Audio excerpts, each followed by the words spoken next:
நீங்கள் என்ன சொல்லிக் கொண்டிருக்கிறீர்கள்? என்னை விடுங்கள். உங்களுக்கு வெட்கமாக இல்லையா? என் மீது இது போன்ற மோசமான செயல்களை ஏன் செய்கிறீர்கள்? என் பிளவுஸை விடுங்கள்.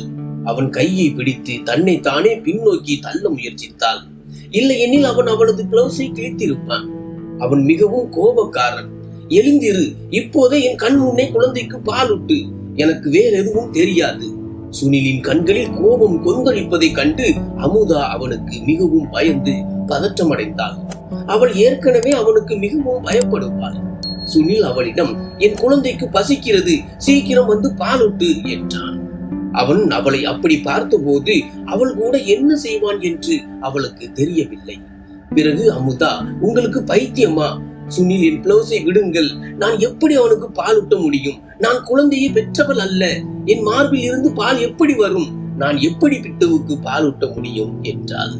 சுனில், நீ எப்படி என் குழந்தைக்கு பாலூட்ட மறுக்க முடியும்? உன் அக்காவுக்கு பதிலாக நீ வர முடியும். உன் அக்காவை போல முதலிரவு மெத்தையை அலங்கரிக்க முடியும் என்றால், தாயாக இருந்து என் குழந்தையை உன் குழந்தை என்று நினைக்க முடியும் என்றால், பிறகு உன் மார்பில் இருந்து பாலூட்ட உனக்கு என்ன பிரச்சனை என்றான்.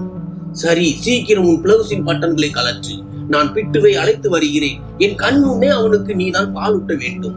அவன் எப்படி பசியை அடக்க மாட்டான் என்று நான் பார்க்கிறேன். இந்த வார்த்தைகளை கேட்டதும் அமுதாவின் உயிர் போனது போல இருந்தது. அவள் ஏற்கனவே இந்த கல்யாணத்தை எதிர்த்தாள். ஆனால் தன் அக்காவுடைய மகன் பிட்டுவுக்காகத்தான் இவ்வளவு பெரிய முடிவை எடுத்திருந்தாள். அவளது கண்ணீர் இன்னும் வற்றவில்லை. அமுதாவின் உணர்வுகள் பறந்து விட்டன. சுனிலிடம் இந்த விஷயங்களை எப்படி பேசுவது என்று அவளுக்கு புரியவில்லை. இப்ப வரை அவள் தனது திருமண பந்தத்தை சரியாக புரிந்து கொள்ளவே இல்லை. இந்த உறவு திடீரென்று அவள் மீது திணிக்கப்பட்டது. அவளால் ஏற்றுக்கொள்ள முடியவில்லை. அதனுடன் சுனிலின் கடுமையான வார்த்தைகள். ஐயோ, கொஞ்ச நேரத்திலேயே அவன் பிட்டுவையும் தூக்கி கொண்டு வந்தான். அமுதா இப்போதுதான் அவனுக்கு புட்டிப்பால் கொடுத்து தூங்க வைத்திருந்தாள். அவளும் பிட்டுவின் அறையிலேயே படுத்திருந்தாள். அவள் மனதுக்குள் உடைகளை மாற்றிக்கொண்டு பிட்டுவுடன் இங்கேயே படுத்து விட வேண்டும் என்று நினைத்தாள். ஏனென்றால் அந்த குழந்தைக்காகத்தான் அவள் சுனிலை மணந்தாள். தன் அக்காவுடைய குழந்தையை பார்த்து கொள்ள, சுனிலுடன் உறவுக்காக அல்ல. ஆனால் அந்த நேரத்தில் அவளுக்கு இந்த விஷயம் எப்படி தெரியும்? அவள் அவனை தூங்க வைத்துவிட்டு வந்தவுடன் அவன் மீண்டும் விழித்து அழ தொடங்கி விடுவான் என்று. சுனிலை பார்த்து அவள் ஆரம்பத்தில் இருந்தே பயந்தாள். அவள் அக்கா விமலாவின் கணவராக இருந்த போதிலிருந்தே ஆரம்பத்தில் இருந்தே அவன் மிகவும் கோபக்காரன். அதனால் அவனிடம் பேச அமுதா மிகவும் பயப்படுவாள். இப்போது ஒரு வினோதமான சூழ்நிலையில் சிக்கிக் கொண்டாள். இப்போது என்ன செய்வது என்று அவளுக்கு புரியவில்லை. சுனில் பிட்டுவை அறைக்குள் அழைத்து வந்தான். அவன் விம்மி விம்மி அழுது கொண்டிருந்தான். அவன் வந்து அமுதாவின் மடியில் அமர வைத்தான். என் கண் முன்னே என் குழந்தைக்கு நீ பாலூட்ட வேண்டும். எழுந்திரு, உன் பிளவுஸின் பட்டன்களை கலற்று. என் குழந்தையை நீ எப்படி பசியுடன் தூங்க வைக்க முடியும் என்று சொன்னான். அவனுடைய பேச்சை கேட்டு அவளது முகம் வெளுத்து போனது. அவன் அமுதாவிடம், இப்போது நீயாக கலற்றுகிறாயா, இல்லை நான் கலற்றவா என்று கேட்டு அவளது பிளவுஸில் இருந்த முன்பக்க பட்டனை கலற்ற ஆரம்பித்தான். அவள், என்ன செய்கிறீர்கள்? உங்களுக்கு பைத்தியமா? என் மீது இது போன்ற மோசமான செயல்களை ஏன் செய்கிறீர்கள்? உங்களுக்கு சிறிதும் வெட்கமே இல்லையா? தயவு செய்து என்னை தொடுவதை நிறுத்துங்கள். ஏன் நீங்கள் மீண்டும் மீண்டும் என்னை தொடுகிறீர்கள் என்றாள். அவனை தன்னை விட்டு எப்படி தள்ளி வைப்பது என்று அவளுக்கு புரியவில்லை. பிட்டுவை அமுதா படுக்கையில் படுக்க வைத்தாள். அவன் மிகவும் சத்தமாக அழத் தொடங்கினான். சுனிலிடம் இருந்து விடுபட அவள் முயற்சி செய்தாள். அவன், நீ என் குழந்தையை ஏன் படுக்கையில் படுக்க வைத்தாய்? உனக்கு எவ்வளவு தைரியம்? நீ அவனை அழ வைக்கிறாய் என்று சொல்லும் போதே அவன் பிளவுஸின் எல்லா பட்டன்களையும் கலற்ற முயற்சித்தான். மிகுந்த சிரமத்திற்கு பிறகு அமுதா தன்னை விடுவிப்பதற்காக சுனிலை பின்னால் தள்ளிவிட்டு அவள் அறைக்கு வெளியே ஓடிவிட்டாள். அமுதா அறையில் இருந்து ஓடுவதை பார்த்ததும் அவன் அவளை பின்தொடர்ந்து ஓடினான். ஆனால் அவள் மற்றொரு அறைக்குள் சென்று கதவை பூட்டியிருந்தாள். அவள் மிகவும் மோசமாக அழுது கொண்டிருந்தாள். தன்னை பதுக்க முயற்சித்தாள். அவளது பயத்தின் காரணமாக அவள் நடுங்கினாள். மீண்டும் கதவு மிகவும் சத்தமாக தட்டப்பட்ட போது அவன் கோபத்தில் கர்ஜித்தான். அவள் மிகவும் பயந்தாள். அமுதா, கதவை திற, இல்லை என்றால் நான் அதை உடைத்து விடுவேன். என் மகன் பசியில் அழுது கொண்டிருக்கிறான். அவன் கர்ஜித்த விதத்தை கேட்டு அமுதாவின் உயிர் போனது போல இருந்தது. அவள் கதவுக்கு பின்னால் இருக்கும் சுவரில் சாய்ந்து அழுது கொண்டிருந்தாள். சுனில் அவளை என்ன செய்வான் என்று அவளுக்கு நன்றாக தெரியும். அவள் இப்போது அங்கேயே கதவுக்கு பக்கத்தில் அமர்ந்து அழுது கொண்டிருந்த போது திடீரென்று கதவு திறந்தது. அவள் பூட்டை சரியாக போட்டிருந்தாள். ஆனால் முழுமையாக பூட்ட மறந்து விட்டால் போல. நீ என்னை கதவை மூடி பயமுறுத்த பார்க்கிறாயா? இந்த கதவெல்லாம் எனக்கு ஒரு பொருட்டா? சுனில் உள்ளே நுழைந்தான். அவனும் பெரும் கோபத்தில் இருந்தான். அமுதா தன் இரு கைகளால் தன்னை மறைக்க ஆரம்பித்தாள். நீ எதை மறைக்க முயற்சிக்கிறாய்? என் கோபம் பற்றி உனக்கு தெரியாது போல. உன்னை விட மாட்டேன் என்றான். அவள் பயத்தில் மெல்ல, எனக்கு வெட்கமாக இருக்கிறது என்றாள். அதற்கு சுனில், இன்று நான் உன் வெட்கம் அனைத்தையும் போக்கி விடுவேன் என்றான். அவன் அவளை கையால் பிடித்து தன் அறைக்கு இழுத்து சென்று மீண்டும் படுக்கையில் தள்ளினான். பிட்டுவை அவனது மடியில் படுக்க வைத்து சீக்கிரம் பாலுட்டு என்றான். அவள் மீண்டும் அசையாமல் இருந்தாள். அவன் அவளது கைகள் இரண்டையும் மேலே உயர்த்தி அவனே குழந்தையை அமுதாவின் மார்பில் வைத்தான். அவளது இதய துடிப்பு 100 வேகத்தில் ஓடிக்கொண்டிருந்தது. அவள் கன்னித்தன்மையில் இருந்தவள். அவள் மார்பில் இருந்து எப்படி பால் வரும்? விமலா அமுதாவின் அக்கா. விமலாவுக்கும் சுனிலுக்கும் காதல் திருமணம். சுனிலுக்கு விருப்பமான திருமணம். ஒரு திருமண விழாவில் அவன் விமலாவை பார்த்தான். அவளை பார்த்த உடனே அவளது அழகில் மயங்கி விட்டான். விமலாவை அவள் பிறந்த வீட்டுக்கு வர அவன் அனுமதிப்பதில்லை. பிறகு அவள் எப்போதாவது பிறந்த வீட்டுக்கு வருவாள். அவளை அழைத்து செல்ல அவன் இரவிலேயே வருவான். நீ இல்லாமல் இரவு இல்லை என்று சொல்வான். அமுதா முகத்தை சுளித்து, அப்படியானால் நீங்கள் இருவரும் இரவில் என்ன செய்கிறீர்கள்? இரவு இல்லை என்று சொல்கிறீர்கள் என்று குறும்பாக கேட்பாள். விமலா புன்னகையுடன் பாசத்துடன் அவளை தட்டி, நீ சின்ன பொண்ணாகவே இரு. இன்னும் சில வருடங்களில் உன் கல்யாணம் ஆகும் இல்லையா? அப்போது பார், உன் கணவன் உன்னை இங்கே உன் பிறந்த வீட்டிலேயே காலடி எடுத்து வைக்க விட மாட்டான். இந்த கணவன்மார்கள் எல்லாம் இப்படித்தான். கல்யாணமான புதுசில மனைவியை தலையில் வைத்து கொண்டாடுவார்கள். காலம் போக போக அவர்களுக்கே அவர்கள் வீணான பொருளாக தெரிய ஆரம்பித்து விடுவார்கள் என்று விமலா பெருமூச்சியுடன் சொன்னாள். பின்னர் மாறிவிடக் கூடாதே என்று. ஆனால் அமுதா தன் அக்காவின் கைகளில் கைகளை போட்டுக்கொண்டு, அப்படியெல்லாம் இல்லை, உங்கள் கணவர் உங்களை நேசிக்கிற மாதிரி. நான் சொல்றேன், அவர் உங்களை 7 ஜென்மத்திற்கும் காதலிப்பார். உங்களை போன்ற அழகான அன்பான மனைவியை தவிர வேறு யாரும் அவர் மனதில் இருக்க மாட்டார்கள். உங்களை புறக்கணிக்க வேண்டும் என்று அவர் ஒருபோதும் நினைக்கவே மாட்டார் என்று தன் அக்காவின் கன்னத்தை தடவி கொண்டே சொன்னாள். அப்போது அவள் கழுத்தில் இருந்த சிவப்பு அடையாளங்களை பார்த்தாள். உடனே அவள் குறும்பாக, ஓஹோ, நான் சிறியவளாக இருந்தாலும் உங்கள் கழுத்தில் உள்ள இது போன்ற அடையாளங்களை பார்த்தால் ஒரு முரட்டுத்தனமான மனிதனை தெளிவாக காட்டுகிறது. எப்போதுமே கோபமாக இருக்கும் சுனிலத்தான் மிகவும் ரொமான்டிக் கூட என்று சொல்லிவிட்டு ஓடினாள். வெட்கத்தால் விமலா தன் கழுத்தை மறைத்துக் கொண்டாள். அமுதா எப்போதெல்லாம் விமலாவை பார்த்தாலும், ஏன் நீங்கள் பிறந்த வீட்டிற்கு வந்து தங்குவது இல்லை? சுனில் மிகவும் கோபக்காரர், நான் என்ன செய்ய முடியும் என்று விமலா சொன்னாள். விமலா, நான் உன்னிடமிருந்து விலகி இருப்பது எனக்கு பிடிக்கவில்லை என்று அவர் சொல்கிறார். திருமணத்திற்கு பிறகு ஒரு பெண்ணின் விருப்பமா நடக்கிறது என்று அவள் தன் தங்கைக்கு மிகவும் அன்பாக புரிய வைத்தாள். அமுதாவும் விமலாவும் 2 சகோதரிகள் மட்டுமே. விமலாவை விட அமுதா சரியாக 7 வயது சிறியவள். ஒரு முறை அமுதா மிகவும் பிடிவாதமாக, நீங்கள் இன்று இரவு இங்கேயே தங்குங்கள், நான் சுனில் அத்தானிடம் பேசுகிறேன் என்றாள். விமலா, அவர் மிகவும் கோபக்காரர், உனக்கு நன்றாக தெரியும் தானே. நான் இங்கே வந்தால் அவருடைய மனநிலை கெட்டுவிடும். எனக்கு பயத்தால் கைகால்கள் நடுங்கும். அவருடைய உணவு அல்லது சேவையில் ஏதாவது குறை வந்து விடுமோ என்று. அம்மாவோடு சேர்ந்து நான் எத்தனை விஷயங்களை தயார் செய்கிறேன் என்று உனக்கு தெரியும் தானே. நீ அவரிடம் பேசினால் அவருக்கு கோபம் வந்துவிடக் கூடாது. கோபம் எப்போதுமே அவருடைய மூக்கில் தான் இருக்கும் என்றாள். தற்போது அமுதாவின் மனம் சோகமானது. அவள் தன் அக்காவுடன் மிகவும் நெருக்கமாக இருந்தாள். ஆனால் அவளது அக்கா திருமணத்திற்கு பிறகு அவளுக்கு கிடைக்கவே இல்லை என்பது போல இருந்தது. அவளும் மாதம் ஒரு முறைதான் வருவாள். வந்தாலும் அப்படியே சட்டென்று சென்று விடுவாள். நாள் அப்படியே கடந்து போகும். பேச்சில் நேரம் போனதே தெரியாது. இரவு வந்த உடனே அவளது கணவர் அவளை அழைத்து சென்று விடுவார். ஒரு முறை விமலாவின் தொலைபேசி அழைப்பு வந்தது. அவள் தன் தாயார் தேவியிடம் தான் கர்ப்பமாக இருப்பதாக சொன்னாள். அதை கேட்ட தேவி மிகவும் மகிழ்ச்சி அடைந்தாள். அவள், அம்மா, வீட்டில் எல்லா வேலைகளையும் வேலைக்காரி செய்கிறாள். ஆனால் இரவு தங்க எந்த வேலைக்காரியும் தயாராக இல்லை. நீங்கள் அமுதாவிடம் சொல்லுங்கள். இப்போது எப்படியும் அவளுக்கு கல்லூரியில் விடுமுறை. சில நாட்கள் வந்து என்னுடன் தங்கட்டும் என்றாள். அம்மா அமுதாவை விமலா வீட்டிற்கு அனுப்பினார். ஒரு முறை அவள் தன் அக்காவின் அலமாரியை சரி செய்து கொண்டிருந்தாள். அவளுடைய உடைகளை பார்த்தாள். அக்கா, இந்த டிரெஸ் ரொம்ப அழகா இருக்கு. ரொம்ப வசதியாவும் இருக்கு. நான் இதை அணியலாமா என்றாள். விமலா, ஆமாம், உனக்கு பிடித்திருந்தால் அணிந்து கொள் என்றாள். அமுதா, உண்மையிலேயே நான் அணியலாமா? உங்களுக்கு எந்த ஆட்சேபனையும் இல்லையே என்றாள். இல்லை, எனக்கு ஏன் ஆட்சேபனை இருக்க போகிறது என்றாள் விமலா. அமுதா தன் அக்கா விமலாவின் மிக அழகான ஒரு எம்ப்ராய்டு செய்த சூட்டை அணிந்து கொண்டாள். விமலா, அமுதா உன் அத்தன் வரப்போகிறார், கொஞ்சம் ஃப்ரெஷ்ஷாக சாப்பாடு செய்து கொடு. அவர் சூடான சாப்பாடை விரும்புவார். எனக்கு டாக்டர் படுக்கை ஓய்வு சொல்லிவிட்டார். என் வாழ்க்கையை நரகத்தில் ஆக்கிவிட்டார். இல்லை என்றால் இந்த சின்ன சின்ன வேலைகளை நானே செய்திருப்பேன் என்றாள். அமுதா, பரவாயில்லை, நான் செய்கிறேன் என்றாள். அவள் சாப்பாடு செய்து கொண்டிருந்தாள். சுனில் தானே கதவை திறந்து வீட்டிற்குள் நுழைந்தான். முற்றத்தில் நுழைந்த உடனே சமையல் அறை எதிரில் இருந்தது. அமுதா அவனுக்கு முதுகு காட்டி நின்றாள். அவள் விமலாவின் உடைகளை அணிந்திருந்தாள். எனவே சுனில் மெதுவாக நடந்து சமையல் அறைக்கு வந்து பின்னால் இருந்து அமுதாவை தன் கைகளில் அணைத்துக் கொண்டான். அமுதாவின் உயிர் போனது போல இருந்தது. அவள், என்ன செய்கிறீர்கள் என்றாள். அமுதாவின் குரலை கேட்ட சுனில் பயங்கரமாக பின்வாங்கினான்.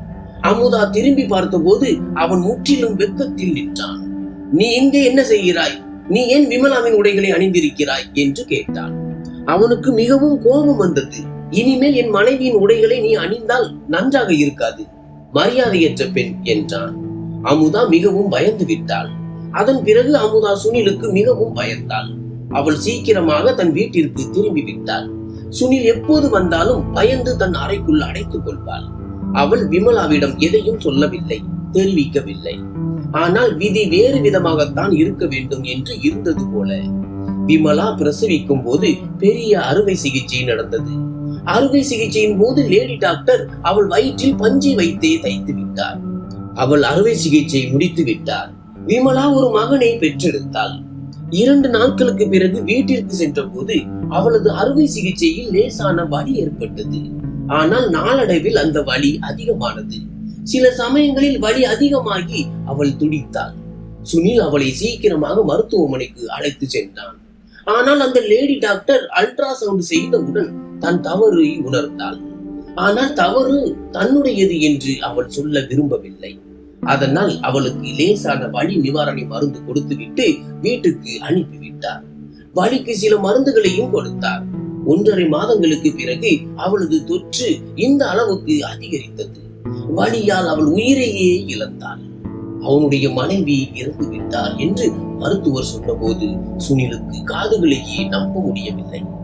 அவன், நீங்கள் என்ன சொல்கிறீர்கள்? உங்களுக்கு பைத்தியமா? அவள் எப்படி இறக்க முடியும்? அவளுக்கு லேசான வலிதானே இருந்தது. லேடி டாக்டர் பல முறை வலிக்கு மருந்து கொடுத்தாரே, அவள் சரியாகி விட்டாளே என்றான். மருத்துவர் அவர்களின் அறுவை சிகிச்சையின் போது மருத்துவரின் கவனக்குறைவால் ஏதோ ஒரு பொருள் உள்ளே தங்கிவிட்டது.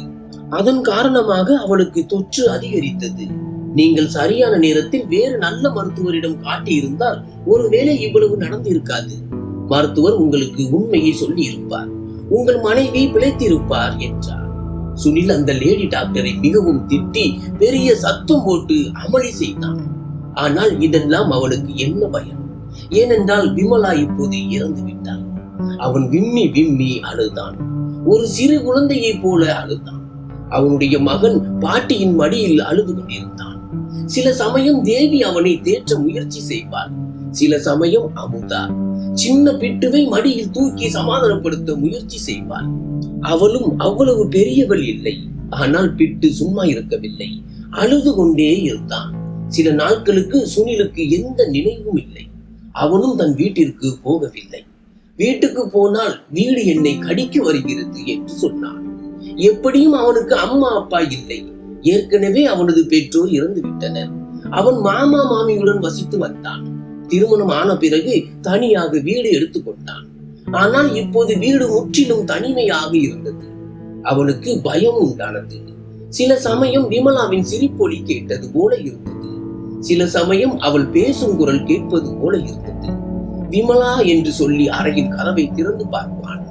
விமலா எங்கும் கண்ணில் படாத போது அவன் அழ ஆரம்பிப்பான். 1 மாதம் கடந்து விட்டது. இப்போது அவன் தன் தொழிற்சாலைக்கும் போக ஆரம்பித்தான். தினமும் தேவியின் வீட்டிற்கு வந்து கொஞ்சம் நேரம் பிட்டுவுடன் அன்பு செலுத்திவிட்டு போவான். பிட்டு இப்போது அமுதாவின் அன்புக்கு அடிமையாக ஆரம்பித்திருந்தான். ஆனால் அவள் அதிகம் கவனித்துக் கொள்வதில்லை. சளிப்படைப்பாள். சீக்கிரமாக தன் தாயாரிடம் அவனை ஒப்படைத்து விடுவாள். தாயாரிடம், அம்மா, அவன் என்னை தொந்தரவு செய்கிறான், இரவுகளில் தூங்க விடுவதில்லை. அம்மா, அவனை தூக்கி கொண்டு நான் சுற்ற வேண்டியிருக்கிறது, காலையில் நான் கல்லூரிக்கும் போக வேண்டும் என்று சொல்வாள். தேவிதான் அவனை அதிகமாக கவனித்து வந்தாள். ஆனால் அவள் வயதானவள். அவளும் அதனால் மிகவும் சோர்வடைந்தாள். ஒரு முறை அவள் சுனிலிடம் பேச முடிவெடுத்தாள். பிட்டு சுனிலின் மடியில் உட்கார்ந்து அவனிடம் அன்பு செலுத்தி கொண்டிருந்த போது தேவி, மகனே, அமுதாவும் போய்விடுவாள். என் வயதான எலும்புகளிலும் இப்போது அவ்வளவு சக்தி இல்லை. பிட்டுவை என்னால் பார்த்து கொள்ள முடியாது. எங்கள் இருவராலும் இந்த குழந்தையை கவனிப்பது கடினம். இப்போது நீ உன் மகனுக்காக 2வது திருமணம் செய்து கொள் என்று தன் பார்வையை திருப்பிக் கொண்டே சொன்னார். இது மருமகனுக்கு கோபத்தை ஏற்படுத்திவிடக் கூடாது என்பதற்காக. ஏனென்றால் அவன் மிகவும் கோபக்காரன். அவன், என் குழந்தை உங்களுக்கு இப்போது சுமையாக தெரிய ஆரம்பித்து விட்டதா? அப்படியானால் சரி, நான் இவனையும் என்னுடன் அழைத்து செல்கிறேன் என்று சொல்லி சட்டென்று எழுந்தான். அவள், எனது அர்த்தம் அது இல்லை, நான் இவனுக்கு பாட்டி, இவன் என் மகளின் குழந்தை என்றான். அவன், நீங்கள் அப்படி சொல்லவில்லை என்றான். அவள், மகனே, என் பேச்சை தவறாக புரிந்து கொள்கிறாய். என் பலவீனமான எலும்புகளில் இந்த வயதில் இந்த குழந்தையை தாங்கிக் கொள்ளும் சக்தி இல்லை. என்னால் இப்போது குழந்தையை கவனிக்கவே முடியவில்லை. மகளின் இழப்பு என்ற பெரிய அதிர்ச்சியை நானும் அடைந்திருக்கிறேன். நானும் இறந்து விடுவேன் என்று எனக்கு தோன்றுகிறது. இப்போது என்னுடைய ஒரே முயற்சி என்னவென்றால், நான் இருக்கும் போதே அமுதாவுக்கு சீக்கிரமாக திருமணம் செய்துவிட வேண்டும். அவளும் தன் வீட்டிற்கு சொந்தக்காரியாகி விடுவாள். நானும் நிம்மதியாக சுவாசிக்க முடியும் என்றாள். அவள் தன் கண்ணீரை துடைத்துக் கொண்டாள். அவர்களுக்கு தன் மகளை பற்றி தான் கவலை, தன் பேரனை பற்றி இல்லை என்று சுனிலுக்கு கோபம் வந்தது. அப்போது பிட்டு அவன் மடியில் படுத்தபடி அழ ஆரம்பித்து விட்டான். குழந்தையை எப்படி சமாளிப்பது, எப்படி சமாதானப்படுத்துவது என்று சுனிலுக்கு எதுவும் தெரியாது. ஆனாலும் அவனை தூக்கி கொண்டு சமாதானப்படுத்த முயற்சி செய்தான். பிறகு திடீரென்று அவனது முகம் பயத்தால் நிறைந்தது. அத்தை, பாருங்கள், இவன் ஏன் இவ்வளவு அழுகிறான்? தயவு செய்து இவனை சமாதானப்படுத்துங்கள். இவனுக்கு என்ன ஆயிற்று? விமலாவும் இதே போலதான் அழுதாள். அவள் இறக்கும் போது இவனுக்கும் எதுவும் ஆகிவிடப் போவதில்லை அல்லவா என்று அறிவில்லாமல் அனைத்தையும் பேச ஆரம்பித்தான். அவனது இந்த வார்த்தைகளை கேட்டு தேவி அறையில் இருந்து பதட்டத்துடன் வெளியேறினாள். அப்போதுதான் அமுதா வெளியே வந்து கொண்டிருந்தாள். அவள், சுனிலத்தான், நீங்கள் என்ன சொல்கிறீர்கள்? என்ன பேசுகிறீர்கள்? இவன் பசியால் அழுகிறான். கடவுளே, எதுவும் செய்யாதிருக்கட்டும், என் குழந்தைக்கு எதுவும் ஆகக்கூடாது என்று சொல்லி அவனை தன் மார்போடு அணைத்துக் கொண்டாள். அவன் அப்போது அமைதியானான். அப்போது தேவி, இவன் புட்டிப்பால் குடிப்பதில்லை, அதனால் அழுது கொண்டே இருக்கிறான். ஏனென்றால் இந்த புட்டிப்பாலில் இவனுக்கு தாயின் நிம்மதி கிடைக்கவில்லை.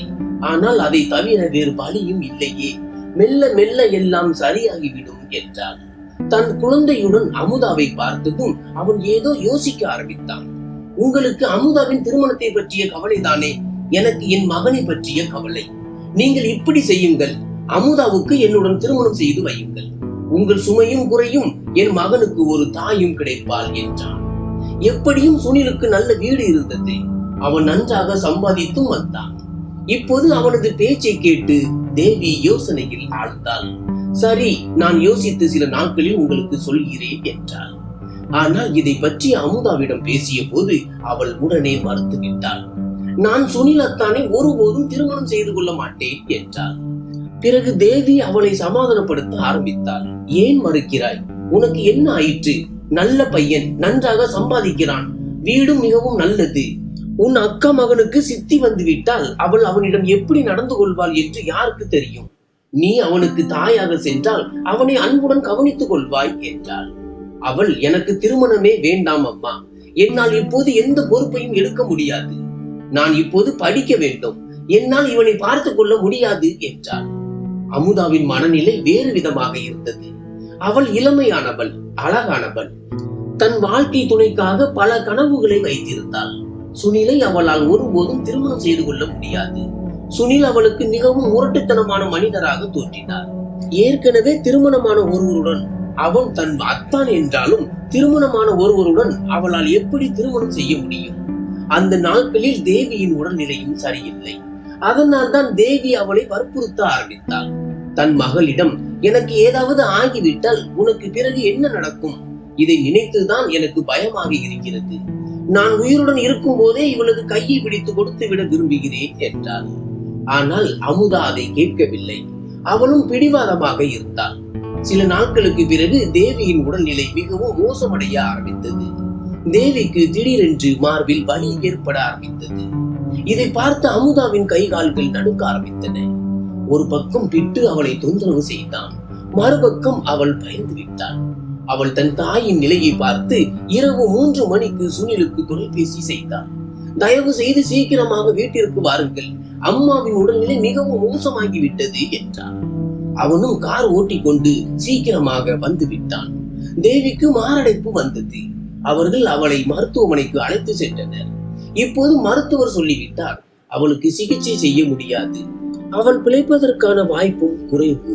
அதனால் அமுதா தேவி வற்புறுத்தியதால் சுனிலை திருமணம் செய்து கொண்டாள். ஆனால் அவள் தன் வீட்டிலேயே இருந்தாள். ஆனால் 2 நாட்களுக்கு பிறகு தேவி இறந்து விட்டாள். அமுதா இரட்டை அதிர்ச்சியில் இருந்தாள். ஆனால் தேவியை சிதையில் வைத்தவுடன் சுனில் அவளிடம், விட்டு அழுது கொண்டிருக்கிறான், நீ என் வீட்டிற்கு வா என்றான். அவள் சுனிலின் வீட்டிற்கு போனாள். சுனில் அவளது உணர்வுகளை புரிந்து கொள்வான் என்று நினைத்தாள்.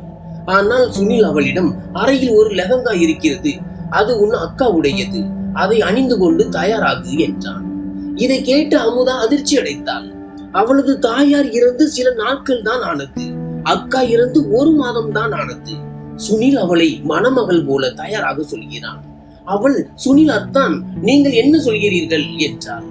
அவன் பல்லை கடித்தவாறு, நான் உன் அத்தான் இல்லை, உன் கெட்ட எண்ணம் என் மீது ஏற்கனவே இருந்தது, அதனால் தான் நீ அன்று விமலாவின் உடைகளை அணிந்தாய். உனக்கு விமலாவின் இடத்தில் வர, அவளது உடைகளை அணிய, அவளை போல இருக்க ஆசையாக இருந்ததுதானே. இன்று உன் ஆசையை நிறைவேற்று, போய் அவளது உடையை அணிந்து கொண்டு தயாராகு என்றான். அவன் மிகவும் கோபமாக இருந்தான். அவள் தயாராகவில்லை என்றால் அவன் என்ன செய்வான் என்று தெரியவில்லை. அமுதா மிகவும் பயந்து விட்டாள். சீக்கிரமாக அறைக்குள் சென்று மணமகள் உடையை அணிந்து கொண்டு தயாரானாள். லேசாக மேக்கப் செய்தாள். அவள் அழுது கொண்டே இருந்தாள். என்ன செய்வது, என்ன செய்யக்கூடாது என்று அவளுக்கு தெளிவில்லை. ஏனென்றால் அவளுக்கு அவ்வளவு அறிவில்லை. மணப்பெண் போல அமர்ந்திருந்தாள். தன் மகனின் அழுகுரல் அவளுக்கு கேட்க தொடங்கியது. அவள் சீக்கிரமாக சமையலறைக்கு வந்தாள். அவனுக்கான பாலை தயாரித்து பிட்டுவின் அறைக்கு வந்தாள். பால் கொடுத்து விட்டு அங்கேயே அவன் பக்கத்தில் படுத்தாள். அப்போது இரவு நேரத்தில் சுனில் அவளது கையை பிடித்து பயங்கரமாக உலுக்கினான். பிறகு அவளை தன் அறைக்கு இழுத்து சென்றான். சொல், நீதானே என் மனைவியை கொன்றாய். நான் அவளை மிகவும் நேசித்தேன். உனக்கு எங்கள் காதலை பார்த்து பொறாமையாக இருந்திருக்கும் என்றான். நான் கேள்விப்பட்டேன், நீ உன் அக்காவிடம் பேசுவாய், நீ அக்கா கடவுளிடம் பிரார்த்தனை செய், என் கணவரும் உன் கணவர் போல இருக்க வேண்டும் என்று சொன்னாய். என்னை உனக்கு பிடித்து பெருமூச்சு விட்டாய் அல்லவா என்றான். அமுதா, சுனில் தன் அக்காவை மிகவும் கவனித்துக் கொள்வதை பார்த்ததால் சும்மா விமலாவிடம், அக்கா கடவுளிடம் பிரார்த்தனை செய், என் கணவரும் சுனில் அத்தான் போல இருக்க வேண்டும் என்று சொல்லி இருந்தாள். ஆனால் இந்த சுனிலே தன் கணவன் ஆவான் என்றும் அவள் மீது சந்தேகம் கொள்வான் என்றும் அவளுக்கு தெரியாது. பிறகு அவன், என் மனைவியாக இருக்க உனக்கு ரொம்ப ஆசையாக இருந்தது தானே. இப்போது என் மனைவியாக இருப்பதுடன் என் மகனுக்கு தாயாகவும் இருப்பாய். விமலா இருந்தது போல நீ அவனுக்கு உன் பாலை கொடுப்பாய், என் கண் முன்னே கொடுப்பாய் என்றான். இதை கேட்டு அமுதாவுக்கு பைத்தியம் பிடிப்பது போல இருந்தது. அவள், நான் கன்னி பெண், நான் எப்படி பிட்டுவுக்கு பாலூட்ட முடியும்? நீங்கள் என்ன பேசுகிறீர்கள்? தயவு செய்து என்னிடம் இப்படி பேசாதீர்கள், எனக்கு மிகவும் கஷ்டமாக இருக்கிறது என்றான். அவன், ஏன் பேசக்கூடாது? நீ உன் அக்காவின் இடத்தில் அமர முடியும், அவளது உடையை அணிந்து மணமகள் ஆக முடியும் என்றால் என் குழந்தைக்கும் தாயாக முடியும். என் குழந்தை பசியாக இருக்க மாட்டான், அவன் உன்னிடமிருந்து தன் பசியை போக்கிக் கொள்வான் என்று சொன்னான்.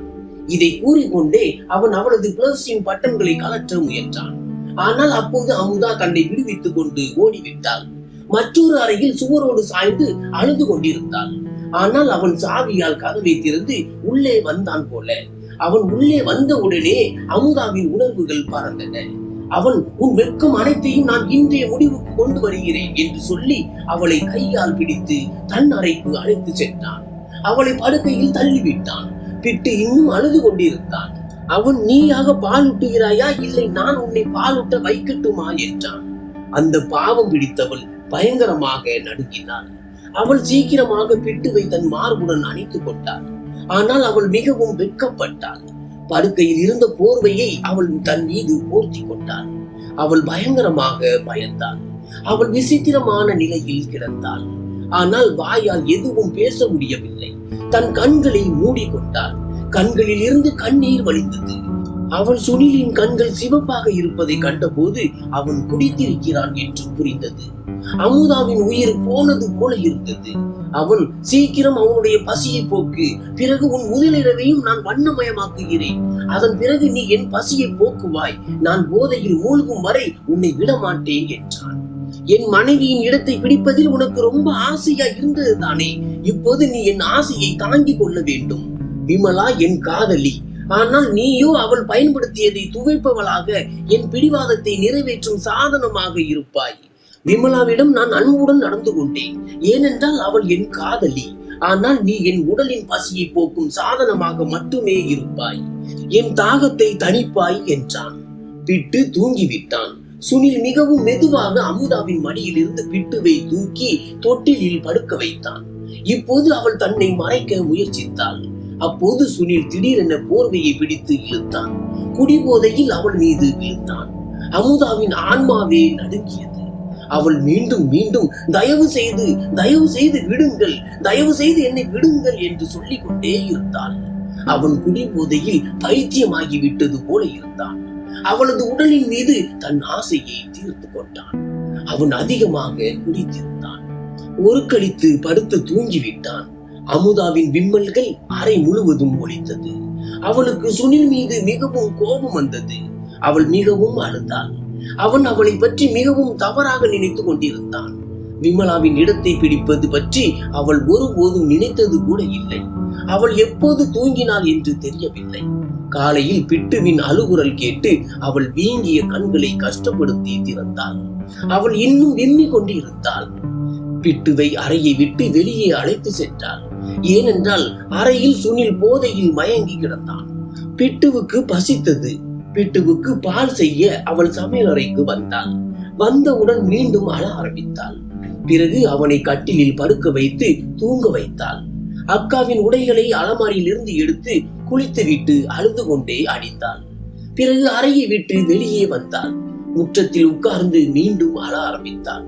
இந்த உலகில் அவளுக்கு யாரும் இல்லை. அவளது அம்மா இருந்தார். அவரும் இப்போது அவளை விட்டு போய்விட்டார். மேலும் அவளது மனதின் பேச்சுக்களை பேச ஒரு ஆளும் இல்லை. அவளுக்கு ஒரு அக்கா இருந்தால், அவளும் இந்த உலகத்தை விட்டு போய்விட்டாள். அவளுக்கு இப்போது அம்மாவின் துணை கூட இல்லை. இனிமேல் சுனில் அவளுடன் சரியாக இருப்பானா இல்லையா, அல்லது தன் ஆசையின் வெறியை எப்போதும் அவளிடம் காட்டுவானா என்று தெரியவில்லை. அவள் இன்னும் காலை உணவு கூட சாப்பிடவில்லை. அங்கேயே சோபாவில் உட்கார்ந்தபடி தூங்கிவிட்டாள். அவளது கண் விழித்த போது வெளியே கதவு மணி அடித்துக் கொண்டிருந்தது. அவள் எழுந்து கதவை திறக்க வெளியே சென்றாள். வெளியே வேலைக்காரி நின்றிருந்தாள். அவளை பார்த்து, நீங்கள் இங்கே என்ன செய்கிறீர்கள் என்றாள். அமுதா வேலைக்காரியிடம், ஆம், நான் இப்போது அவரது மனைவி. 2 நாட்களுக்கு முன்புதான் என் அத்தானுடன் என் திருமணம் நடந்தது. நான் இந்த வீட்டிற்கு என் மகனை வளர்க்க வந்திருக்கிறேன். நீ ஏன் இவ்வளவு கேள்விகள் கேட்கிறாய்? போய் உன் வேலையை பார் என்று சற்று கோபமான தோணியிலேயே பதில் சொன்னாள். அவள் பதிலை கொடுத்து விட்டு அமுதா தன் அறைக்குள் சென்று விட்டாள். பிறகு வேலைக்காரி தன் வேலையை செய்ய ஆரம்பித்தாள். அமுதா அமைதியாக காலை உணவு சாப்பிட்டாள். வேலைக்காரிக்கும் காலை உணவு கொடுத்தாள். வேலைக்காரி வீட்டை முழுவதுமாக சுத்தம் செய்துவிட்டு சென்று விட்டாள். இப்போது பிட்டுவும் எழுந்து விட்டான். அவள் பிட்டுவை தூக்கி கொண்டு அறையில் இருந்து வெளியே வந்தாள். சுனிலின் கண்கள் மதியம் 2 மணிக்கு தான் திறந்தன. படுக்கையில் தன்னை பார்த்த போது அவன் அதிர்ச்சி அடைந்தான். இரவில் நடந்த எதுவும் அவனுக்கு நினைவில் இல்லை. ஆனால் உடைந்த கண்ணாடி வளையல்களை படுக்கையில் பார்த்தபோது அவனுக்கு எல்லாமே நினைவுக்கு வர தொடங்கியது. அவன் மது போதையில் அமுதாவுடன் என்னவெல்லாம் செய்தானோ அதெல்லாம் நினைவுக்கு வந்தது. இதையெல்லாம் நினைத்து அவன் தனக்கு தானே மிகவும் வருத்தப்பட்டான். இரவில் அவன் மிகவும் கோபத்தில் இருந்தான். விமலா இறந்ததிலிருந்து அவனுக்கு இந்த வலிப்பு போல வந்து கொண்டிருந்தது. அவன் எல்லாவற்றையும் எடுத்து இங்கும் அங்கும் வீசுவான். அவனுக்கு அவ்வளவு கோபம் வரும். ஆனால் அவனுடைய ஆத்திரம் தணிந்தவுடன் அவன் முற்றிலும் சாதாரண நிலைக்கு வந்து விடுவான். இப்போது அவன் சாதாரண நிலைக்கு வந்து விட்டான். அவன் எழுந்து அறையில் இருந்து வெளியே வந்தபோது அமுதா அவனை கண்டு திடீரென பயந்து விட்டாள். அவள் அருகில் வந்து அமர்ந்த போது அவள் பயந்து நடுங்கி விட்டாள். அவள் சீக்கிரமாக சோபாவில் இருந்து எழுந்து விட்டாள். சுனிலின் கண்கள் இன்னும் சிவப்பாகவே இருந்தன. அவனது கண்கள் இன்னும் போதையில் இருந்தன. அவள் உள்ளுக்குள் மிகவும் அழுதாள். அவனிடமிருந்து சற்று தூரத்தில் நின்று, தயவு செய்து எனக்கு எதுவும் செய்யாதீர்கள். நான் உங்களுக்கு எந்த துரோகமும் செய்யவில்லை. நான் அக்காவின் இடத்தை பிடிக்கவும் முடியாது. நான் உண்மையை தான் சொல்கிறேன். நான் ஒருபோதும் உங்கள் மீது கெட்ட கண்ணோடு இருந்தது இல்லை என்றார். அவன் கேட்காமலேயே இரவில் அவள் மீது சுமத்திய பழிகள் அனைத்தையும் அவனிடம் சொல்லி கொண்டிருந்தாள். பிறகு சுனில் அவள் அருகில் வந்து, தயவு செய்து என்னை பார்த்து பயப்படாதே, நான் சொல்வதை கேள் என்றான். சுனிலும் இப்போது இரவில் நடந்த விஷயங்களுக்காக மிகவும் வெட்கப்பட்டான். இரவில் நடந்தது எதுவுமே நான் நினைவில் இருந்து செய்யவில்லை. என்னை மன்னித்து விடு என்றான். இப்போது அவனது நடத்தை மாறி இருந்தது. அவனிடம் என்ன சொல்ல வேண்டும் என்று அமுதாவுக்கு எதுவுமே புரியவில்லை. தற்போது சுனில் அறையை விட்டு வெளியேறினான். காலை உணவு கூட சாப்பிடாமல் தயாராகி தன் தொழிற்சாலைக்கு சென்று விட்டான். இரவில் அவன் திரும்பி வந்த போது பிட்டுவை தூக்கி கொண்டு அன்பு காட்டினான். பிறகு அவனை அறைக்கு அழைத்து சென்று விமலாவின் புகைப்படத்தை கதவில் இருந்து எடுத்து பிட்டுவிடம் காட்ட ஆரம்பித்தான். இவள் தான் உன் அம்மா. உன்னை நேசித்தாள், என்னையும் மிகவும் நேசித்தாள். ஆனால் பார், அவள் நம் இருவரையும் விட்டுவிட்டு போய்விட்டாள் என்றான். விமலாவை பற்றிய நினைவுகளால் சுனிலின் கண்களில் கண்ணீர் வழிய தொடங்கியது. அமுதா பயந்து கொண்டே அறைக்குள் வந்து, உங்கள் சாப்பாட்டை சூடு செய்யவா என்றாள். அவன், நீ சாப்பிடு, எனக்கு பசி இல்லை என்றான். பிறகு அவள் அங்கிருந்து சென்று விட்டாள். கதவை மூடிவிட்டு அமைதியாக சாப்பிட்டு வேறு அறைக்கு சென்று அமர்ந்தாள். பிறகு தன் விரல்களை முறிக்க ஆரம்பித்தாள். இப்போது எங்கே தூங்குவது என்று அவளுக்கு எதுவுமே புரியவில்லை. சிறிது நேரத்திற்கு பிறகு அறையின் கதவு திறந்தது. பிட்டுவை தூக்கி கொண்டு சுனில் அறைக்குள் நுழைந்தான். பிறகு அமுதாவின் மடியில் பிட்டுவை மெதுவாக படுக்க வைத்து, நீ இங்கேயே தூங்கலாம், நீ விரும்பினால். என் பக்கத்தில் இருந்து இனி உனக்கு எந்த பிரச்சனையும் வராமல் இருக்க நான் முயற்சி செய்வேன் என்று சொல்லிவிட்டு கிளம்பினான். அமுதா நிம்மதி பெருமூச்சு விட்டாள். ஆனால் இந்த ஆத்திரம் சில நாட்களுக்கு பிறகு மீண்டும் சுனிலுக்கு வந்துவிடும் என்று அவளுக்கு தெரியவில்லை. வீட்டிற்கு வந்தபோது விமலா சமையல் அறையில் வேலை செய்வது போல அவனுக்கு தோன்றியது. ஏனென்றால் அமுதாவுக்கு இங்கே சொந்த உடைகள் இல்லை. அதனால் அவள் மீண்டும் மீண்டும் விமலாவின் உடைகளை அணிந்தாள். விமலாவும் அமுதாவும் ஒரே அளவு என்பதால் அவள் விமலாவின் ஆடையையே அணிந்திருந்தாள். அவள் அணிந்திருந்த அந்த உடை சுனில் மிகவும் அன்புடன் விமலாவுக்கு வாங்கி கொடுத்திருந்தான். அதனால் அவன் சமையல் அறைக்குள் வந்து விட்டான். விமலா, நீ திரும்பி வந்து விட்டாயா என்றான் சுனில். அவன் மீண்டும் தன் முந்தைய வடிவத்திற்கு வந்து விட்டான். அவன் அமுதாவை நோக்கி நகர ஆரம்பித்தான். ஆனால் அமுதா திரும்பி அவனை பார்த்தபோது அவன் கோபத்தில் கொந்தளித்தான். மீண்டும் நீ என் மனைவியின் உடைகளை அணிந்திருக்கிறாயா? என் மனைவியின் உடைய அணிய நீ யார் என்றான். அமுதா அவனது சிவந்த கண்களை பார்த்து பயந்து விட்டாள். சீக்கிரமாக சாப்பாட்டை டப்பாவில் வைத்தாள். சமையலறையை விட்டு வெளியே செல்ல ஆரம்பித்தாள். ஆனால் அவன் அவளது கையை பிடித்து விட்டான். அவளது உடைகளை அவன் ஒரு நிமிடத்தில் கிழித்து போட்டு விட்டான். யாரிடம் கேட்டு என் மனைவியின் உடைகளை அணிந்தாய் என்றான். முன்னால் செல்பில் கூர்மையான கத்தி இருந்தது. அவள் இப்போதுதான் சாலட் வெட்டி முடித்து விட்டு சாப்பாடு செய்து கொண்டிருந்தாள். அந்த கத்தி இப்போது சுனிலின் கையில் இருந்தது. அவன் அந்த கத்தியை தன் கைகளில் பிடித்து அமுதாவின் கழுத்துக்கு கீழே கத்தியின் முனையை வைத்தான். அவள், நீங்கள் என்ன செய்கிறீர்கள்? எனக்கு காயம்பட்டு விடும் என்றாள். அவன், என் மனைவியின் உடையை அணிய உனக்கு எவ்வளவு தைரியம் என்றான். நீ என்ன நினைக்கிறாய்? நான் உனக்கு அவளது இடத்தை கொடுத்து விடுவேனா? இல்லை, நான் உனக்கு சிரமத்தை மட்டும் தான் கொடுப்பேன் என்று சொல்லி அவன் அமுதாவின் இதயத்தின் மேல் கத்தியை வைத்தான். அவள் அழ ஆரம்பித்த போது தன் இன்னொரு கையால் அவளது கழுத்தை கைப்பற்றினான். நீ அலறினால் நான் உன் கழுத்தை நெரித்து கொன்று விடுவேன், உன்னை கொன்று விடுவேன் என்றான். அவனது கோபத்தை பார்த்தால் அவன் உண்மையிலேயே அமுதாவை கொன்று விடுவான் என்று தோன்றியது. கத்தியின் கூர்மையான முனையால் அவன் அவளது இதயத்தின் இடத்தில் விமலா என்று எழுதினான். பிறகு தன் உதட்டில் விமலாவின் பெயரை உச்சரித்தவாறு அவளுக்கு மிகவும் வேதனை கொடுத்தான். அமுதா அழுது கொண்டே இருந்தாள். ஆனால் அவன் ஆவேசத்தில் இருந்தான். அவளை தூக்கி கொண்டு தன் அறைக்கு சென்றான். பிட்டு தன் தொட்டிலில் வெளியே முற்றத்தில் அழுது கொண்டிருந்தான். ஆனால் சுனிலுக்கு அது பற்றி கவலையே இல்லை. அவன் அந்த நேரத்தில் அமுதாவிடம் தன் ஆத்திரத்தை காட்டினான். அவளது உடலில் பல இடங்களில் அவனது பற்களின் அடையாளங்கள் இருந்தன. அவள் அழுது கொண்டிருந்தாள். குழந்தையும் அழுது கொண்டிருந்தது. கடவுளுக்காக என்னை விட்டு விடுங்கள் என்றாள். ஆனால் அவனுக்கு என்ன ஆயிற்று என்று தெரியவில்லை. தன் குழந்தை அழுவதை பற்றியோ வேறு எதை பற்றியோ அவனுக்கு கவலை இல்லை. அவன் தன் ஆவேசத்தை மட்டும் தான் தணித்துக் கொண்டிருந்தான். ஆனால் அவனது ஆத்திரம் முடிந்தவுடன் அவனுக்கு சுய நினைவு வந்தது. பிட்டு அழுது அழுது சோர்ந்து போயிருந்தான். அமுதா சுனிலை தன்னை விட்டு தள்ளி விட்டாள். அவனும் பின்னால் நகர்ந்தான். அவள் ஓடி சென்று அறையை விட்டு வெளியே வந்தாள். உடல் முழுவதும் வலியால் வெடித்து போவது போல இருந்தது. அவளது உடலில் எந்த பகுதியில் மிகவும் வலி இருக்கிறது என்று அவளுக்கு புரியவில்லை. அவள் ஓடி சென்று இன்னொரு அறையில் தாழ்பால் போட விரும்பினாள். ஆனால் பிட்டு அழுவதை பார்த்தவுடன் அந்த குழந்தை மீதும் அவளுக்கு பரிதாபம் வந்தது. சுனிலின் நிலைமை மற்றும் கோபத்தை பார்த்தால் குழந்தைக்கு ஏதாவது செய்து விடுவானோ என்று அவள் சீக்கிரமாக யோசித்தாள். இதையே நினைத்து பிட்டுவை நோக்கி சென்றாள். அவனை தன் மார்போடு அணைத்துக் கொண்டாள். அவன் அழுது கொண்டே இருந்தான். அவனை பிடித்து கொண்டு அவள் மற்றொரு அறைக்கு சென்று விட்டாள். கதவை மூடி தாழ்பால் போட்டாள். பிட்டு அழுவதை நிறுத்தவே இல்லை. அழுது அழுது பசியுடன் தூங்கிவிட்டான். அவள் குளியல் அறைக்கு சென்று சவரை திறந்தாள். அழுது கொண்டே தன் உடலில் இருந்த அந்த கெட்ட கோபக்காரனின் ஆவேச அடையாளங்களை அழிக்க முயற்சி செய்தாள். அவளுக்கு இரத்தம் என்றாலே மிகவும் பயம். அவள் சமையல் அறையில் புதிதாக சமைக்க கற்றுக்கொள்ள ஆரம்பித்த போது வெங்காயம் தக்காளி வெட்டும் போது கத்தியால் சின்னதாக காயம் பட்டால் கூட வீடு முழுவதையும் தூக்கி விடுவாள்.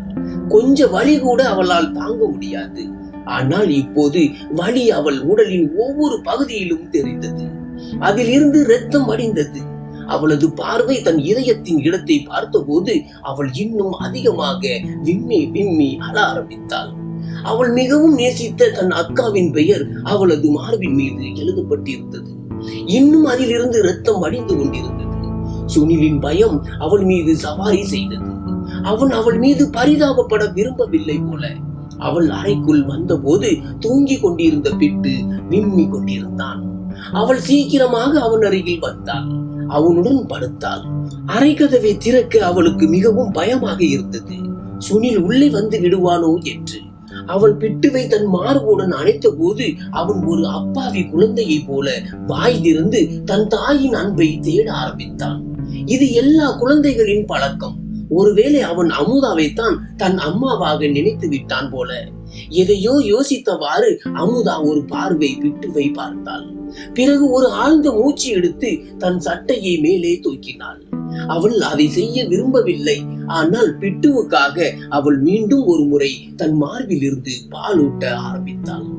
அவள் உடல் இன்னும் ஒரு குழந்தையை பெற்றெடுக்கவில்லை என்று தெரிந்தும் அவள் எப்படி அந்த குழந்தைக்கு பாலூட்ட முடியும்? அந்த நேரத்தில் முதன் முறையாக அவள் பிரார்த்தனை செய்தாள். கடவுளே, நீ எனக்கு உதவ விரும்பினால் உண்மையிலேயே என்னை தாயாக்கு. என் மார்பில் இருந்து இந்த குழந்தையின் பசியை போக்குவதற்கு பால் வரட்டும். பிட்டு என் மார்பில் தன் பசியை தீர்க்கட்டும். இதை நினைத்த போது அவள் கண்களில் இருந்து கண்ணீர் வழிந்தது. அவளது உடல் வலியால் கிழிந்து போவது போல இருந்தது. அறையில் வலி நிவாரணி மாத்திரையும் இல்லை. பிட்டுவும் அப்படியே தூங்கிவிட்டான். அவளும் அதே நிலையில் ஆழ்ந்த உறக்கத்திற்குள் சென்று விட்டாள். அவள் எத்தனை மணி நேரம் தூங்கினாள் என்று அவளுக்கு எதுவும் நினைவில் இல்லை. இரவு 8:45 மணிக்கு சத்தமாக யாரோ அழுவது அவளுக்கு கேட்டது. திடீரென பதற்றத்துடன் அவள் எழுந்தாள். கடிகாரத்தில் நேரம் பார்த்தபோது 8:45 ஆகியிருந்தது. பிட்டுவும் தூங்கி கொண்டிருந்தான். தன் உடைகளை சரி செய்து கொண்டு எடுத்தாள். குரல் கேட்க முயற்சி செய்தாள். அது சுனிலின் குரல். அவன் ஏன் விம்மி விம்மி அழுது கொண்டிருந்தான்? அவள் கதவை திறந்து சென்று பார்க்க விரும்பினாள். ஆனால் அந்த ஆவேசக்கார மனிதனை கண்டு அவளுக்கு பயமாகவும் இருந்தது. சுனிலின் நிலைமை கொஞ்சம் கொஞ்சமாக அவளுக்கு புரிய ஆரம்பித்தது. ஒருவேளை அது விமலாவின் மரணம் தந்த அதிர்ச்சியாக இருக்கலாம். அதனால் அவனுக்கு இப்படிப்பட்ட வலிப்புகள் வந்திருக்கலாம். மெதுவாக கதவை திறந்து அவள் வெளியே வந்தாள். அவன் முன்னால் முற்றத்தில் தரையில் உட்கார்ந்து தன் முடியை பிடுங்கிக் கொண்டிருந்தான். சுனில் இப்போது மிகவும் அழுது கொண்டிருந்தான். ஏன் நான் இதையெல்லாம் செய்தேன் என்று சொல்லிக் கொண்டிருந்தான். கோபத்துடன் அவன் அதே கத்தியை தூக்கி தன் மணிக்கட்டில் காரணமே இல்லாமல் வெட்டி கொண்டிருந்தான். தனக்கு தானே காயம் ஏற்படுத்தி கொண்டிருந்தான். அமுதா இதை பார்த்தபோது பயந்து விட்டாள். அவன் தன் நரம்பை வெட்டி கொண்டால் எதுவும் நடக்கலாம். அந்த அப்பாவியான பெண் அப்போது அவனை எங்கே மருத்துவமனைக்கு அழைத்து செல்வாள். பயந்து கொண்டே வெளியே வந்தாள். சுனில், நீங்கள் என்ன செய்கிறீர்கள்? உங்களுக்கு காயம் ஏற்படலாம், தயவு செய்து இப்படி செய்யாதீர்கள் என்றாள். அவன் திரும்பி தாக்கினால் அவள் மீண்டும் தன் அறைக்குள் சென்று விட வேண்டும் என்று பயந்து கொஞ்சம் தூரத்தில் நின்று வேண்டினாள். அவள் அவ்வளவு தூரத்தில் நின்று அவனிடம் வேண்டினாள். ஆனால் சுனில் அவளை பார்த்து அழ ஆரம்பித்தான். கத்தியை ஒரு பக்கம் தூக்கி எறிந்து விட்டான். அவனது இரு கைகளிலும் காயங்களின் அடையாளங்கள் இருந்தன. அவன் எனக்கு என்ன ஆகிறது என்று தெரியவில்லை, எனக்கே என் நிலைமை புரியவில்லை, ஏன் நான் உன்னுடன் இப்படி நடந்து கொள்கிறேன் என்று தெரியவில்லை. அன்று நான் போதையில் இருந்தேன், ஆனால் இன்று இல்லை. அப்படியானால் நான் ஏன் இதையெல்லாம் செய்தேன்? என் மூளை என் கட்டுப்பாட்டில் இல்லை என்று எனக்கு தோன்றுகிறது என்று அழுது கொண்டே அவளிடம் எல்லாவற்றையும் சொன்னான். அவளோ அமைதியாக அவன் சொல்வதை கேட்டுக் கொண்டிருந்தாள். அவள் முன்னே சென்று கத்தியை சமையல் அறையில் ஒளித்து வைத்தாள். அவள், சரி, தயவு செய்து முதலில் உங்கள் அறைக்கு செல்லுங்கள். உங்களுக்கு ஏதாவது ஆகிவிட்டால் எனக்கும் பிட்டுவுக்கும் என்ன ஆகும்? என் அம்மா என்னை உங்கள் கையில் ஒப்படைத்து விட்டு சென்று விட்டார். என் விதியில் என்ன எழுதியிருக்கிறது என்று எனக்கு தெரியவில்லை. ஒருவேளை என் மரணம் உங்கள் கையால் எழுதியிருக்கலாம். ஆனால் எனக்கு என்னை பற்றி சிறிதும் கவலை இல்லை. என் அக்காவின் கடைசி நினைவு சின்னத்தை பற்றி தான் எனக்கு கவலை. எனக்கு ஏதாவது ஆகிவிட்டால் பிட்டுவுக்கு என்ன ஆகும் என்று எனக்கு தெரியவில்லை என்றாள். சுனில் எழுந்து நின்ற போது அவள் பயந்து பின்னால் நகர்ந்தாள். அந்த நேரத்தில் அவளுக்கு மிகவும் பயமாக இருந்தது. சுனிலின் 2 கைகளிலும் இரத்தம் நிறைந்திருந்தது. அவன் அவள் முன்னால் நடந்து வந்த போது 2 கைகளையும் கூப்பி அவளிடம் மன்னிப்பு கேட்க ஆரம்பித்தான். தயவு செய்து என்னை மன்னித்து விடு. நான் உனக்கு மிகவும் அநீதி செய்து விட்டேன், அடக்குமுறை செய்தேன். நான் உனக்கு இந்த அளவுக்கு காயத்தை ஏற்படுத்த வேண்டும் என்று நினைக்கவில்லை.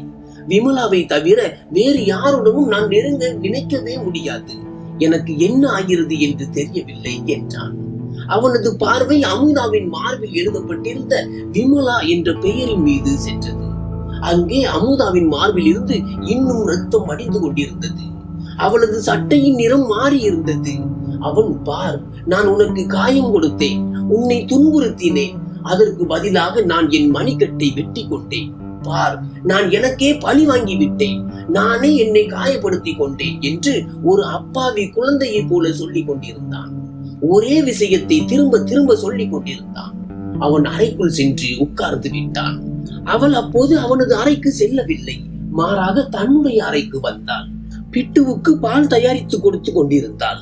பிறகு யோசித்தாள். மறுநாள் காலை சுனில் படுக்கையில் படுத்திருந்தான். காய்ச்சலில் தவித்துக் கொண்டிருந்தான். பயந்து கொண்டே அவன் அருகில் சென்றாள்.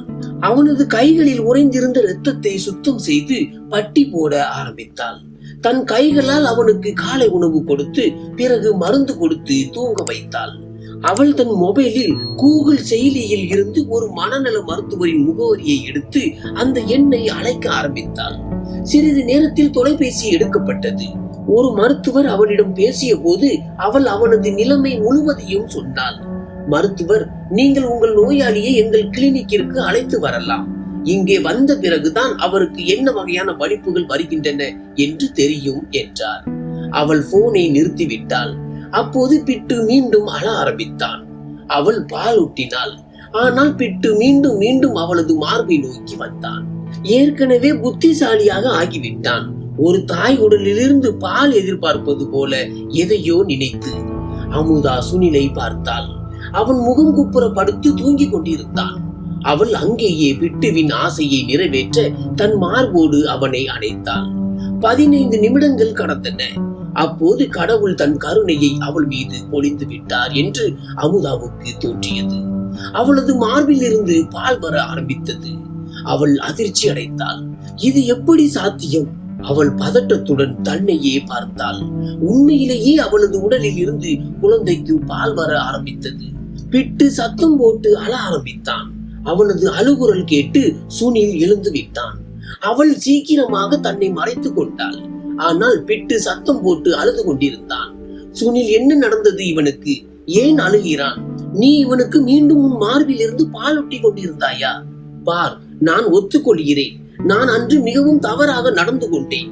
நீ ஒரு குழந்தைக்கு பாலூட்ட முடியாது. பிறகு ஏன் நீ அவனை உன் மார்போடு அணைத்திருந்தாய் என்றான். ஆனால் அந்த நேரத்தில் அவள் என்ன செய்வது என்று அவளுக்கு புரியவில்லை. தயக்கத்துடன் அமுதா, சுனில், எனக்கு தெரியவில்லை, இது எப்படி நடந்தது? என் மார்பில் உண்மையாகவே பால் வர ஆரம்பித்து விட்டது என்றாள். பிட்டு இப்போது நிம்மதி அடைந்தான். அவளது மார்பில் இருந்து உறிஞ்சி கொண்டிருந்தான். மீண்டும் ஒரு முறை பிட்டு அவளது மார்பில் இருந்து பால் அருந்தி கொண்டிருந்தான். அவளால் அவனை தன்னை விட்டு தூரப்படுத்த முடியவில்லை. சுனில் ஆச்சரியத்துடன் சிரித்துக் கொண்டு, எப்படி இது சாத்தியம்? நீ ஏதாவது மருந்து எடுத்தாயா? அதனால் உன் குழந்தைக்கு பாலூட்ட முடியுமா என்றான். அவள், இல்லை, நான் மருந்து வாங்க வெளியே எங்கும் செல்வது இல்லையே என்றாள். பிறகு சுனில், இந்த பால் என் குழந்தையின் ஆரோக்கியத்தை கெடுத்து விடக்கூடாது. ஏதாவது ஆகிவிட்டால் நான் என்ன செய்வேன்? என் குழந்தையை நான் இழக்க விரும்பவில்லை என்றான். அவன் அவளை வலுக்கட்டாயமாக தன்னை விட்டு தூரப்படுத்த ஆரம்பித்தான். அதே நேரத்தில் அவள் சுனிலை மருத்துவரிடம் அழைத்து சென்றாள். அமுதா பயந்திருந்ததை பார்த்து மருத்துவரும் கலக்கமடைந்தார். அவள் தயக்கத்துடன் மருத்துவரிடம், நான் இன்னும் தாயாகவில்லை, இந்த குழந்தை என் அக்காவின் குழந்தை, ஆனால் என் மார்பில் இருந்து பால் வர ஆரம்பித்திருக்கிறது என்றாள். இவனது பழக்கத்தின்படி நான் என் மார்பை இவனுக்கு கொடுப்பது வழக்கம், இதனால் இவன் நிம்மதி அடைவான் என்றாள். இதை கேட்ட மருத்துவர் ஆச்சரியப்பட்டார். அமுதா, இவன் என்னை தன் தாயாக நினைத்து என் மார்பில் இருந்து பால் அருந்துவான், அமைதியாக தூங்கி விடுவான். இப்போது இவனுக்கு 3 மாதங்கள் ஆகிறது. நான் என் மார்பில் இருந்து பால் ஊட்ட ஆரம்பித்திருக்கிறேன் என்றாள். இதை கேட்ட மருத்துவர் முதலில் அவளுக்கு சில பரிசோதனைகள் செய்தார். பரிசோதனைகள் அனைத்தும் சரியாக வந்தபோது அவர் சிரித்துக் கொண்டு, அமுதா, நீங்கள் கவலைப்பட தேவையில்லை, இந்த பழக்கம் ஒரு இயற்கையானது என்றார். உங்கள் உடலில் இருந்து குழந்தைக்கு பால் எடுப்பதற்காக அவன் தன் வாயால் தொட்ட போது அங்கே உங்கள் மூளை சிக்னல் அனுப்ப ஆரம்பித்தது. உங்கள் ஹார்மோன்கள் தூண்டப்பட்டு விட்டன. இப்போது நீங்கள் ஒவ்வொரு தாயும் தன் குழந்தைக்கு பால் ஊட்டுவது போல சரியாக பால் ஊட்டலாம். இதற்கு எந்த பிரச்சனையும் இருக்காது என்றார். சுனில் மிகவும் ஆச்சரியப்பட்டான். அவனுக்கு எதுவும் புரியவில்லை. அதே சமயம் அமுதா மிகவும் சந்தோஷமடைந்தாள். இப்போது சுனிலும் இந்த விஷயத்தில் மிகவும் மகிழ்ச்சி அடைந்தான். சுனில் காரை தன் வீட்டை நோக்கி திருப்பினான். அப்போது அவள் தயக்கத்துடன், தயவு செய்து சுனில், நீங்கள் வேறு பாதையில் காரை திருப்புங்கள், அங்கே ஒரு மனநல மருத்துவர் இருக்கிறார், அந்த பக்கம்தான் மருத்துவமனை இருக்கிறது என்றாள். சுனில், ஏன் அங்கே ஏன் போக வேண்டும் என்றான்.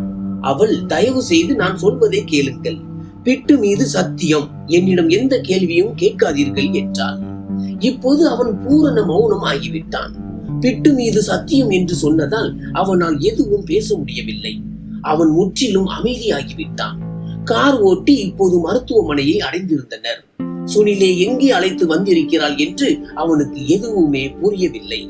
அவனது அறைக்கான அப்பாயின்மெண்ட் வந்தபோது அமுதாவும் அவனுடன் சென்றாள். அவன் முதலில் சற்று தயங்கினான். ஆனால் மருத்துவர் சொன்ன பிறகு எல்லாவற்றையும் சொல்ல ஆரம்பித்தான். தன் மனைவி மீது தனக்கு எவ்வளவு காதல் இருந்தது என்று அவன் சொல்ல ஆரம்பித்தான். அதே நேரத்தில் மருத்துவர் அவனுக்கு சில மருந்துகளையும் எழுதி கொடுத்தார். அதனால் அவன் நிம்மதியாகி எல்லாவற்றையும் சொன்னான். பிறகு அவன் அழுது கொண்டே சொல்லி முடித்தான். மருத்துவர் அவனுக்கு சில பரிசோதனைகளையும் செய்தார். அதன் பிறகு சுனிலுக்கு தன் மனைவி மீது எவ்வளவு காதல் இருந்தது என்றும் அவனுக்குள் அதிகப்படியான கோபம் இருந்தது என்றும் மருத்துவர் அமுதாவிடம் சொன்னார்.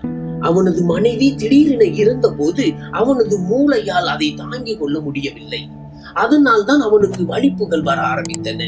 தன் 2வது மனைவியை மனைவியின் மரணத்திற்கு பொறுப்பாளி என்று நினைத்து அவள் மீது கொடுமை செய்தான். ஆனால் சாதாரண நிலைமைக்கு வந்தவுடன் அவனை சுற்றிலும் வெட்கம் சூழ்ந்து கொள்ளும். தனக்கும் மிகவும் சேதம் விளைவித்துக் கொள்வான். இந்த சிகிச்சை 5-6 மாதங்கள் கொண்டது. இந்த மருந்தை சரியான நேரத்தில் சாப்பிட்டு தன்னை சந்தோஷமாக வைத்திருக்க முயற்சித்தால் இந்த நோய் குணமாகிவிடும். அவன் அமைதியாக எல்லாவற்றையும் கேட்டுக்கொண்டிருந்தான். வெளியே வந்தான். அதன் பிறகு சுனிலுக்கு மீண்டும் அப்படிப்பட்ட எந்த தாக்குதலும் வரவில்லை. தவறாமல் மருந்து சாப்பிட்டு வந்தான்.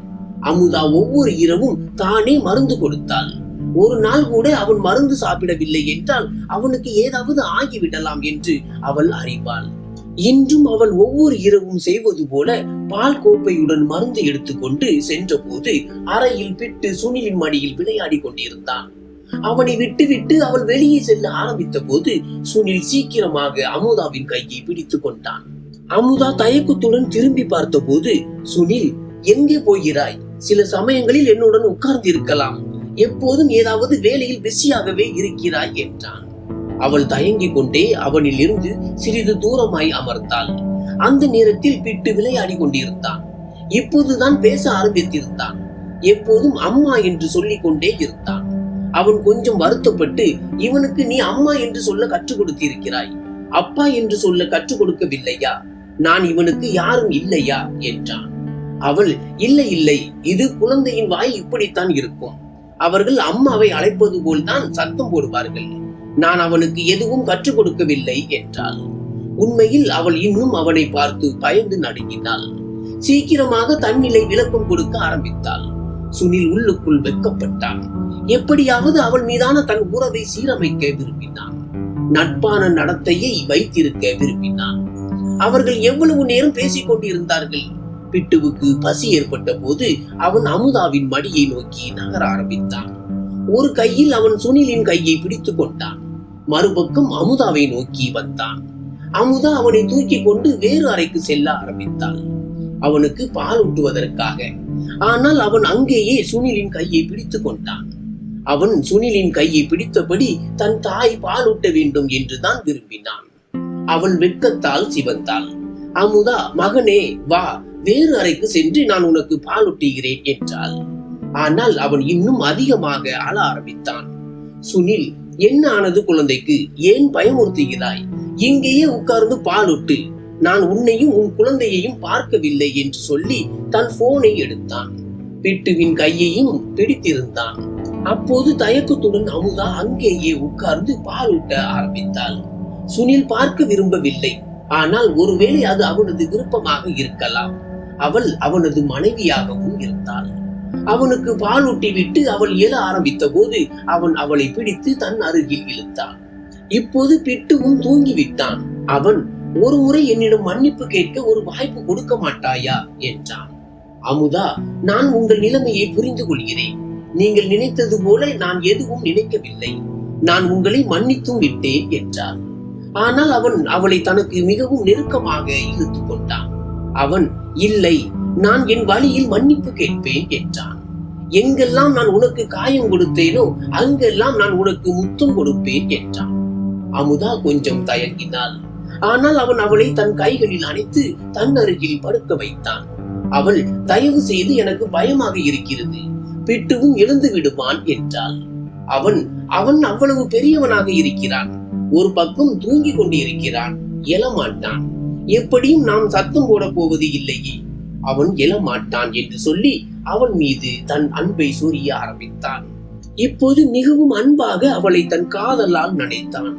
இதற்கு முன் அவள் மீது ஆவேசம் அதிகம் கொள்வதற்கு பதிலாக முதல் முறையாக இப்படிப்பட்ட காதல் நிறைந்த அன்பை அவள் மீது பொழிந்தான்.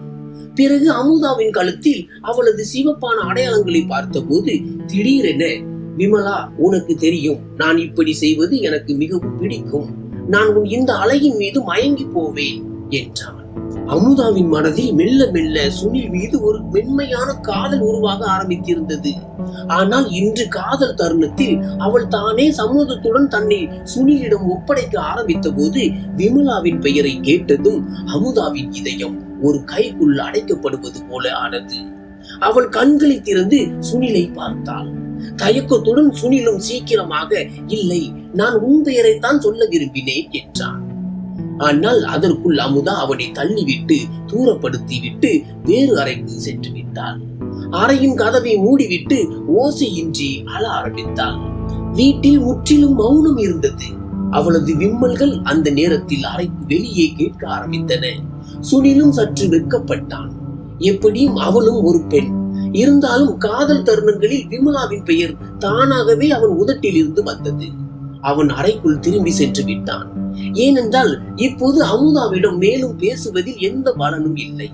அறைகளில், சுவர்களில், எல்லா இடங்களிலும் விமலா மற்றும் அவனது புகைப்படங்கள் ஒட்டப்பட்டிருந்தன.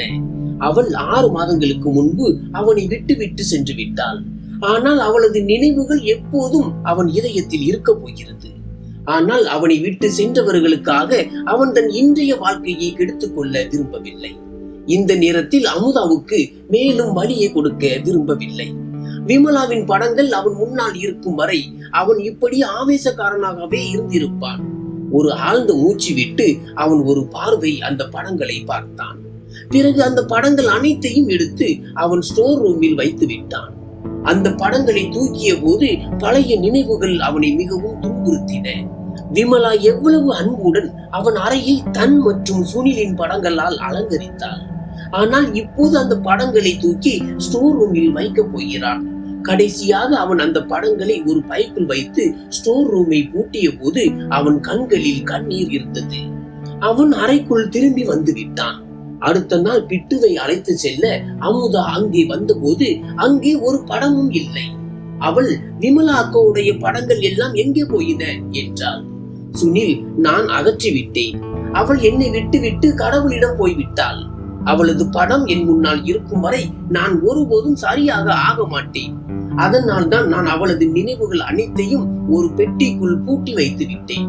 அதனால் அவளது நினைவுகள் வெளியே வர முடியாது என்றான். இப்போது அவள் அமைதியாகிவிட்டாள்.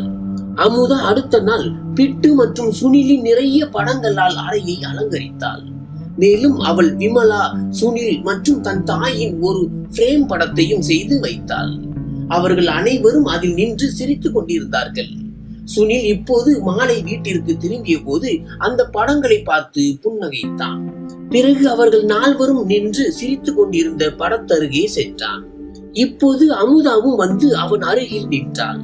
அவளது கையை சுனில் பிடித்து கொண்டான். விமலாவை மறப்பது அவனுக்கு சாத்தியமற்றது. ஆனால் அவன் வாழ்க்கையில் முன்னேற விரும்பினான். அமுதாவுடன் அவர்கள் இருவருக்கும் இடையே மெல்ல மெல்ல உறவு சீராகிவிட்டது. சுனில் எப்போது வீட்டிற்கு திரும்பினாலும் பிட்டு அப்பா அப்பா என்று சொல்லி அவனை நோக்கி ஓடுவான். அமுதா அவனுக்காக சமைத்து அவன் முன்னால் குறும்பு செய்வாள். அமுதா மற்றும் பிட்டு குறும்பு சண்டைகளை கண்டு சுனில் மிகவும் சிரிப்பான். அந்த அறையில் அப்போது பிட்டு தன் தொட்டிலில் ஆழ்ந்த உறக்கத்தில் இருந்தான். இப்போது அமுதாவும் படுக்கையில் உட்கார்ந்திருந்தாள்.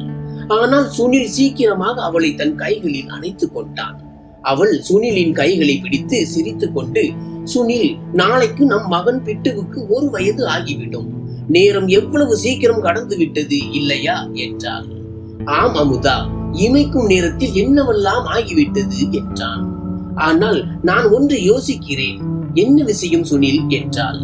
அவன், பிட்டு எத்தனை காலம் தனியாக விளையாடி கொண்டிருப்பான்? இந்த வீட்டில் இவனுடன் ஒரு சின்ன தம்பியும் வர வேண்டும்.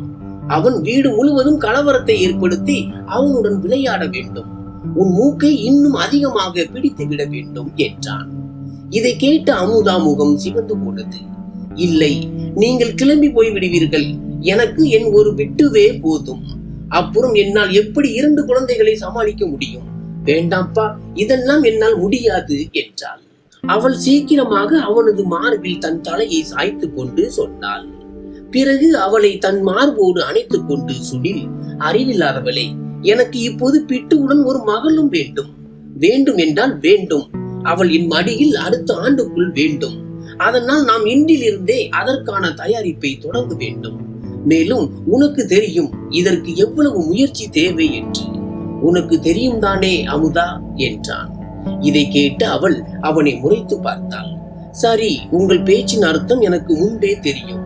நீங்கள் என் மீது அதிக காதலை பொழிகிறீர்கள் என்றாள்.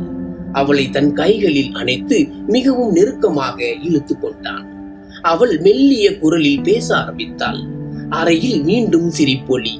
பிறகு விம்மல்களின் ஒளி எதிரொலிக்க ஆரம்பித்தது. அறை இருளில் மூழ்கியது.